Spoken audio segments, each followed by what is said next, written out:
Translation by His Divine Grace A.C. Bhaktivedanta Swami Srila Prabhupada Ki Jai. Dadachi, Sibi, and many other great personalities were willing to sacrifice even their lives for the benefit of the people in general. This is the evidence of history. So why not give up this insignificant land? What is the serious consideration against it? Report by Srila Prabhupada. Bali Maharaj was prepared to give everything to Lord Vishnu, and Sukracharya, being a professional priest, might have been anxiously waiting, doubting whether there had been any such instance in history in which one had given everything in charity. Bali Maharaj, however, cited the tangible examples of Maharaj Sibi and Maharaj Dadhichi, who had given up their lives for the benefit of the general public. Certainly one has attachment for everything material, especially one's land, but land and other possessions are forcibly taken away at the time of death, as stated in Bhagavad Gita, Nityo Sarva Haraschaham. The Lord personally appeared to Bali Maharaj to take away everything he had, and thus he was so fortunate that he could see the Lord face to face.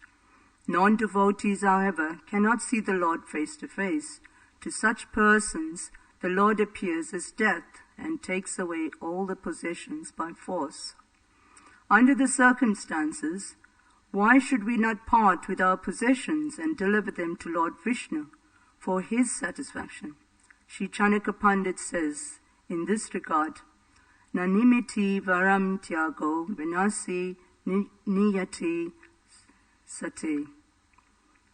Chanaka Shloka 36. Since our money and possessions do not last, but will somehow or other be taken away, as long as they are in our possession, it is better to use them for charity to enable noble cause.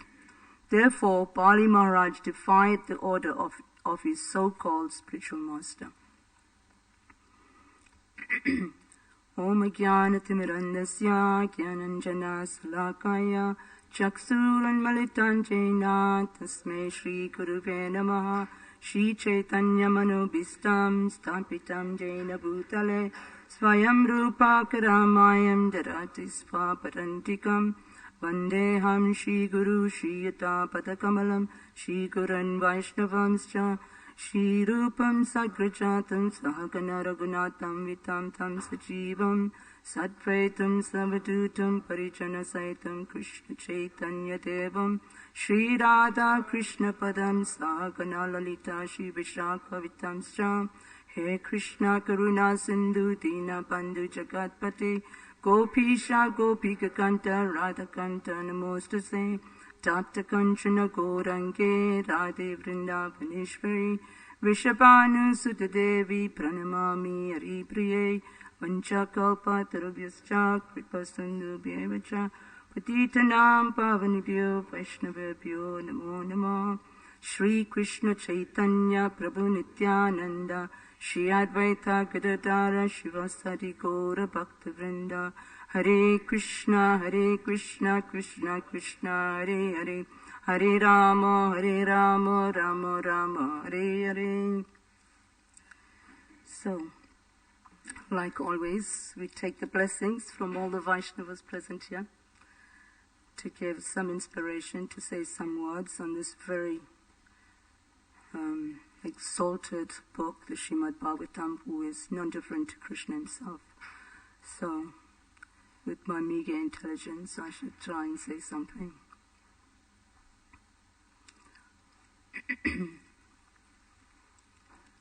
So here we can see that how Sukracharya is still trying his best. He's trying his utmost to see how he can stop Bali Maharaj from parting with all his possessions, because he was motivated in some way to benefit from the wealth of Bali Maharaj. So you can see here how that it is so, even the spiritual master can cheat us And we have to be so aware and intelligent. Sometimes they say blind faith, but blind faith means discrimination as well. We have to check whether the spiritual master is following according to Shastra, is giving the teachings that is set out in the Vedic literatures, and take knowledge and understanding from Guru Parampara. So here, Sukracharya, he is asking, he is making some points here in the beginning, in the summary of this chapter. He is saying, he's giving some arguments. He's giving 3 arguments. He says, although you've given your word to Sukracharya is saying, although Bali Maharaj, you gave your word to the Brahman about giving up this land, still you can change your mind. It's not too late. So, in other words, it's not an offense if you said it in a joke, if you jokingly said it, or you have to think of the welfare of the people. Why you don't have to part with all this wealth that you have. You think of the wealth of the people. Mainly, there was a motivation behind. Well, one of the people is me, Sukracharya. So, and there was the third one was.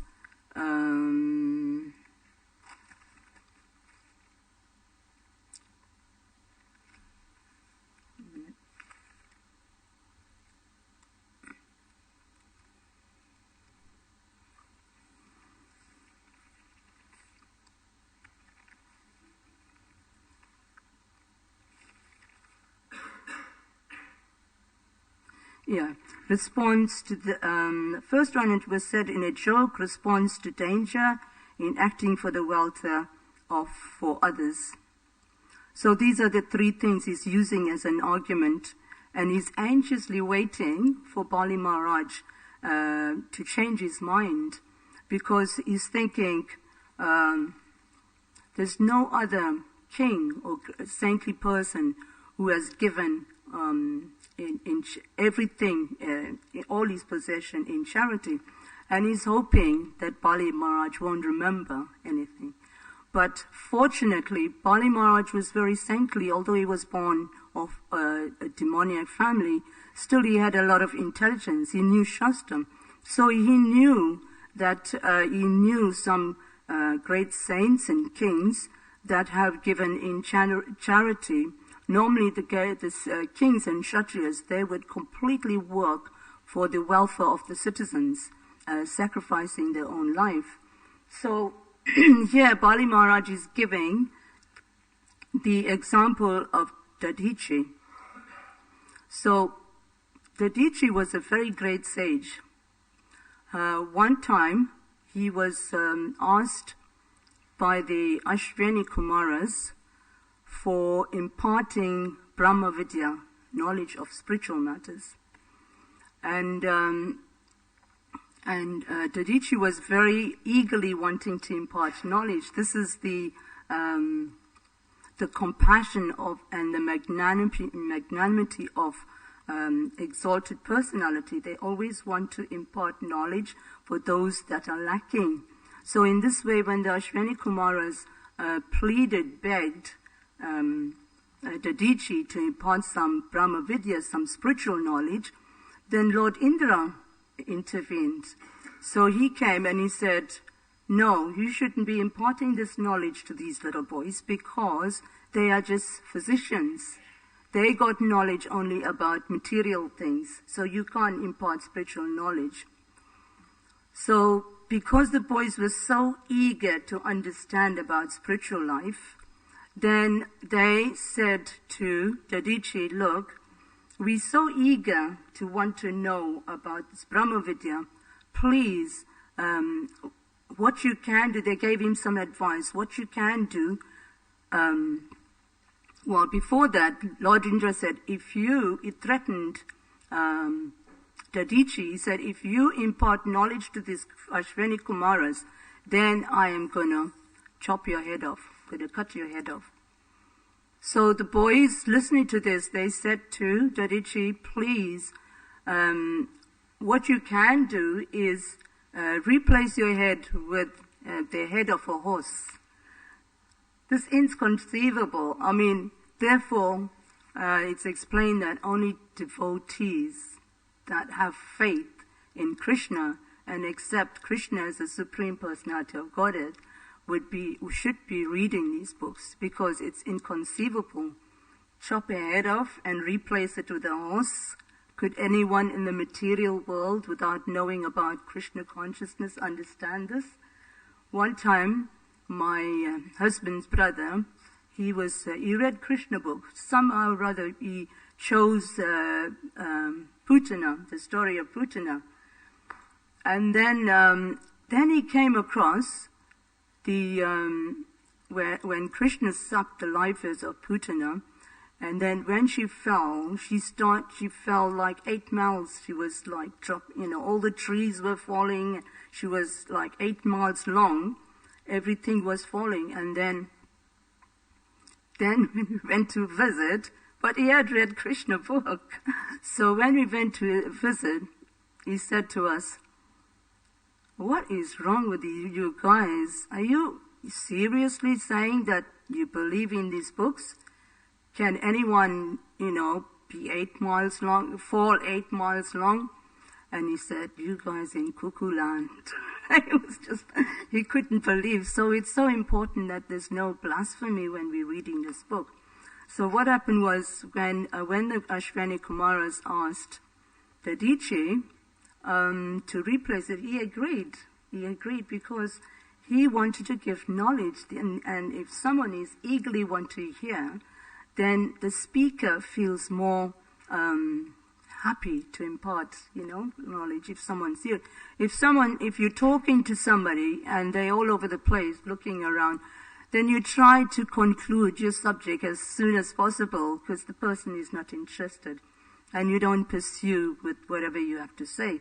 But because the Ashwani Kumaras were so eager, then Dadichi felt it was his duty to impart this knowledge. So he agreed. And the Ashwani Kumaras, they were very clever. They said, anyway, if Lord Indra chops your head, no problem. It's only a horse's head, so we can replace your head again. So this was one of the sages that was so selfless. For his own life, he sacrificed to impart knowledge. So, and then Bali Maharaj, he also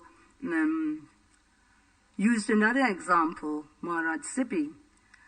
And Maharaj Sipi was even more extreme. He was, Maharaj Sipi was an associate of Yayati. And Yayati was very friendly with him and took him around to the heavenly planets. And Maharaj Sipi was very pleased with Yayati, and he offered to give him his kingdom. And then Yayati was so pleased with him, he started glorifying him to all the demigods. So when Maharaj Sipi came back to rule his kingdom, the demigod wanted to test him to see, how advanced he is and how magnanimous he is with his charity. So the King of Heaven took the form of a bird hunter, and in what's that? It's in,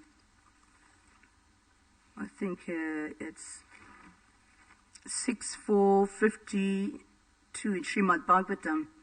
It explains that a bird hunter is an eagle and a pigeon. Normally the eagle goes for pigeons. So, and the pigeon who was the pigeon? Agni Dev.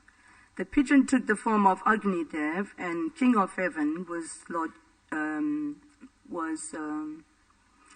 Yamaraj. So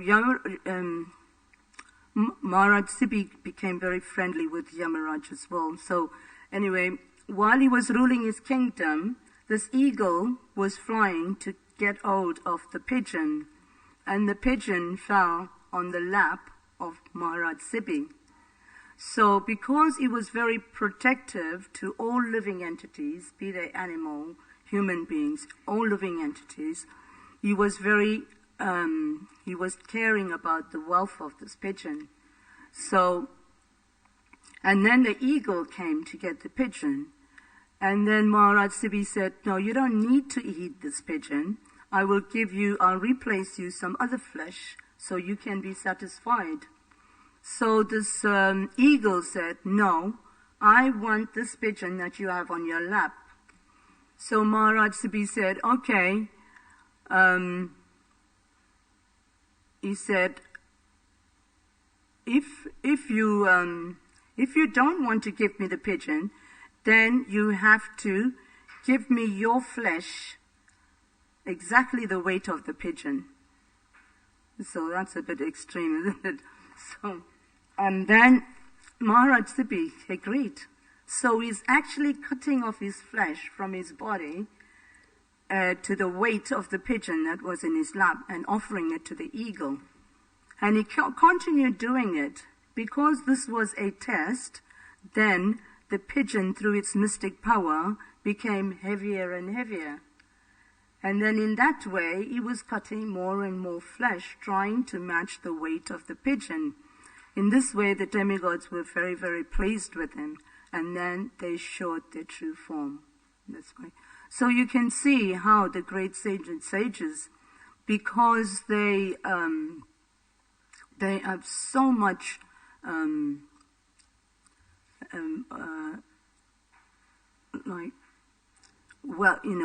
caring about the citizens and providing welfare work, that they sacrifice their own lives to do this.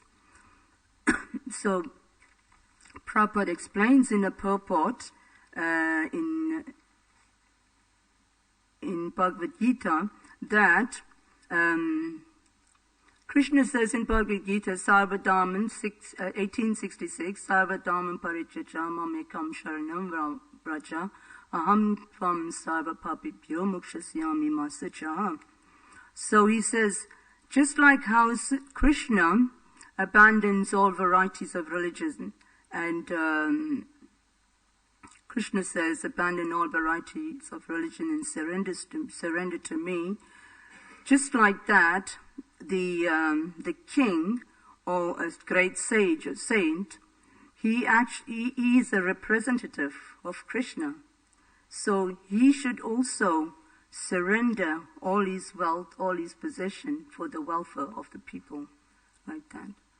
So in this way, Bali Maharaj is explaining to Sukracharya why it's absolutely necessary that he gives this land to the Vamanadev. And he also says, if you say this is Vishnu, then why shouldn't I give all my wealth to Vishnu? Because he is the possessor of all wealth anyway. He is the controller of every situation. Aham sarvasyas prabhavos mata sarvam pravaritate. He is the source of all material and spiritual worlds. Why shouldn't I give him this? So, and then in the summary of the first chapter, as soon as Bali Maharaj thought that Krishna is the supreme, Vishnu is the supreme, why shouldn't I give him everything? At that point, Vishnu showed his universal form to Bali Maharaj. And Bali Maharaj saw Vishnu face to face. And he said, it's very, very rare. Bali Maharaj, born from a demon family, but he could see the Lord. And he actually saw all the details of the Supreme Personality of Godhead.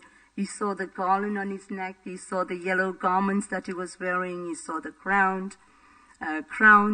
And he saw the full ornaments of the Supreme Lord.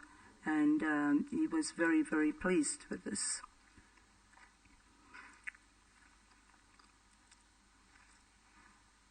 So Prabhupada explains that why should we be attached to our possessions, our wealth? It's going to be taken away from us anyway, no matter how much we got. Why don't we give in charity? Then he explains how much, whatever money we have, we should give 50% to the for some spiritual activities, and then we should see how we can manage with the other 50%. Of course, in this day and age, it's very difficult to do that with the government, cheating and collecting taxes. We have to practically struggle for our existence out there in the material world. So sometimes it's according to time, place, and circumstances. We have to, act or do something that we need to do. If we in some way or other seem not to be following what the Srila Prabhupada or the spiritual masters are saying. But the sincerity of heart is very important. We may not be following whatever Srila Prabhupada is saying, whatever the scripture says, according to time, place, and circumstances, but at the same time, in our heart, we have to have the thought of wanting to give and wanting to please and be charitable, even though physically we may not be able to do it. So the thought should always be there that you want to give. So Srila Prabhupada explains that Bhagavad Gita 10:34, he says that at some point in our life we have to die, and to the materialists, death comes, Krishna comes as death. But for a devotee, if he practices Krishna consciousness and he follows, the secret of success is to follow the orders of the spiritual master. If he in this way follows the regulative principles as described, and Rupa Goswami makes some very he gives some principles of how we can get rid of our material desires and material activities. All the simple things that we should be doing can nullify our sinful activities from thousands and thousands of years. So he explains that we should be conscious when we're coming to the temple, where everything that we do is a purification process for us. Bowing down, when we come to the temple, when we're bowing down, it's not a mechanical thing, because when we're bowing down, it's explained that in Nectar of Devotion that we shouldn't consider bowing down in the temple equal to someone that's performing sacrifices.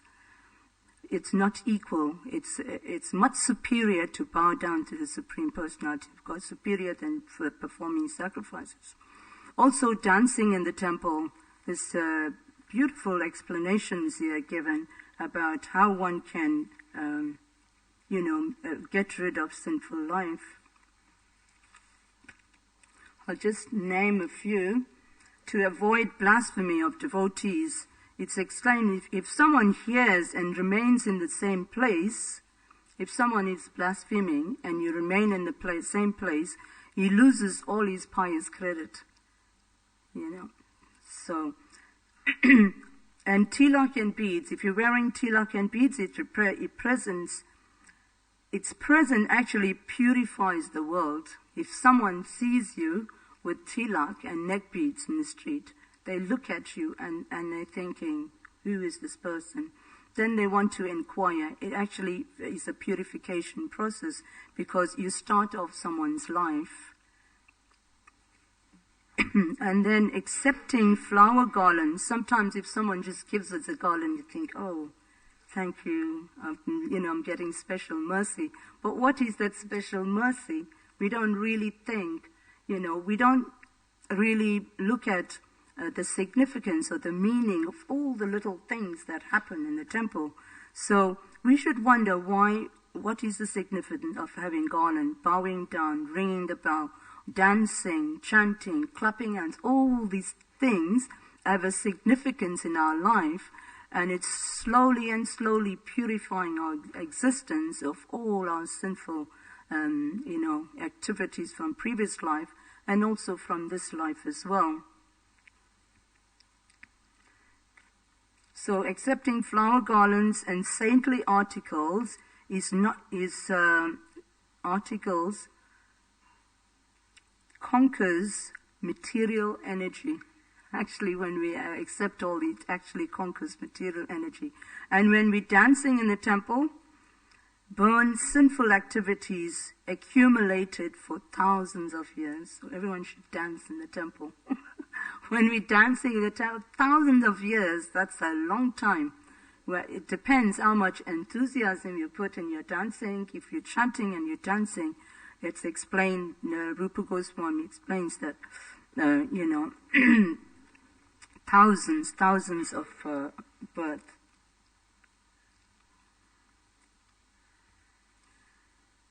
And when you stand up to see the deities, one gets purified of sins. When you stand up to see the deities, or you stand up for some great personality that coming in, it purifies one's sins.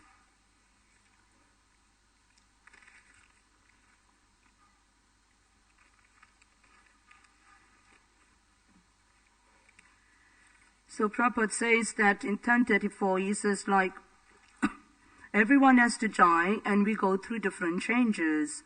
We are born, we grow for a bit, we remain for some time, and we reproduce and dwindle and die. And he says, Krishna has opulence, fame, fortune, fine speech, memory, intelligence, and patience. And if a person possesses a few of these, he becomes famous. And if a person performs all of this, they can possess all of it, but in limited quantity.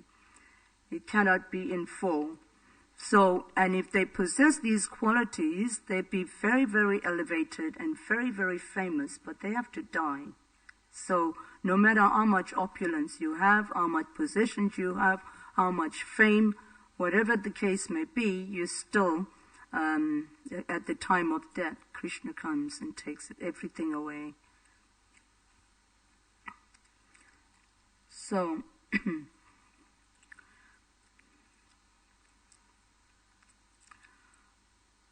so if a person possesses some of all of them in some, he is glorious. So to remember a subject matter, Prabhupada is saying, if you remember a subject matter, it's called smriti. And this is like a real gift, to remember something you heard or you read something. But if you can remember, or from many books, if you read many books and you can remember everything, then it's called Medha. Medha is intelligence. You got intelligence. And then from Medha comes a quality whereby one can overcome unsteadiness and firmness, which is called Dhriti. A person who is fully qualified in the above three and still remain humble, it's very difficult. It's very difficult to have, you don't say 26 qualities of a devotee, even if you have 50% or 25%, because as soon as you have qualifications, then automatically what follows? Glorification. And then as soon as glorification comes, if we're not careful, what comes? Become puffed up. You become puffed up, and then you become proud, and from pride comes a fall. So it's so very important that we always very, very conscious. Shri Shri Radha Gokulananda Ki Jai.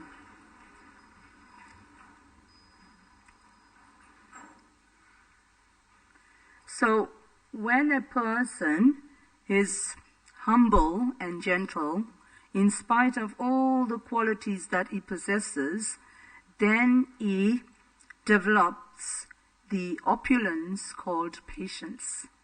Shama. Patience. When you have patience with anything, then you become very tolerant.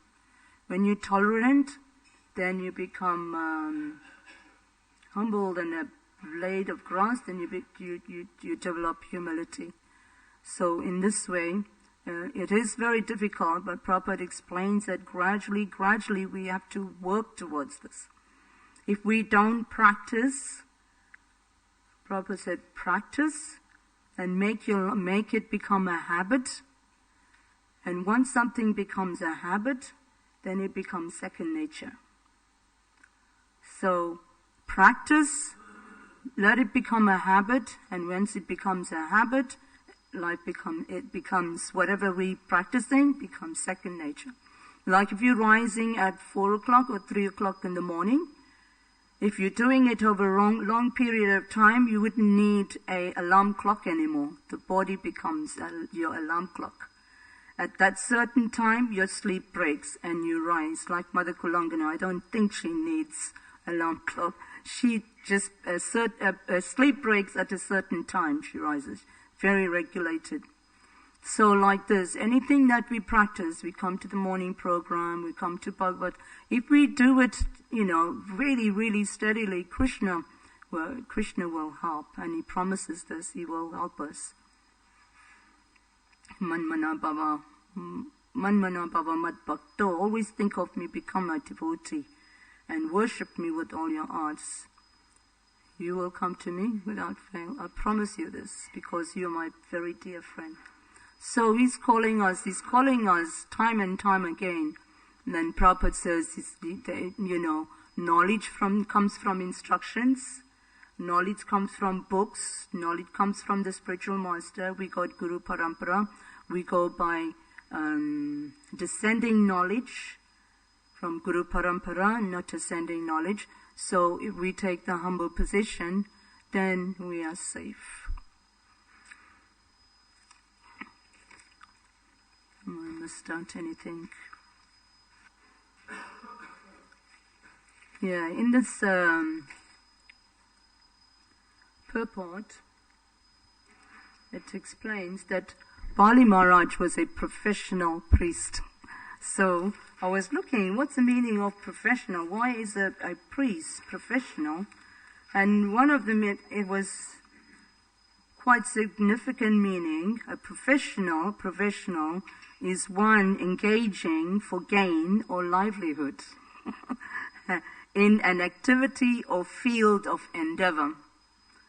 And there was another meaning, there's sufficient experience or skill in an occupation or activity to resemble a profession or breaking of rules. So it's amazing that these three meanings kind of tie in with this the purport that Srila Prabhupada is giving.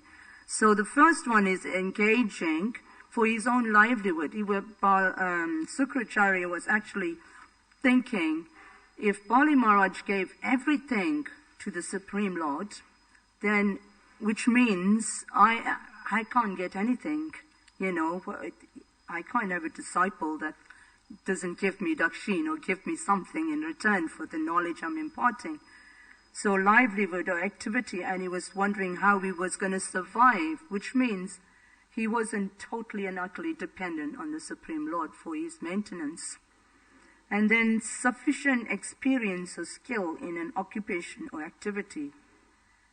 So his skill or his experience was misdirected. So we can see how he wanted his disciple Bali Maharaj to deviate from the principles.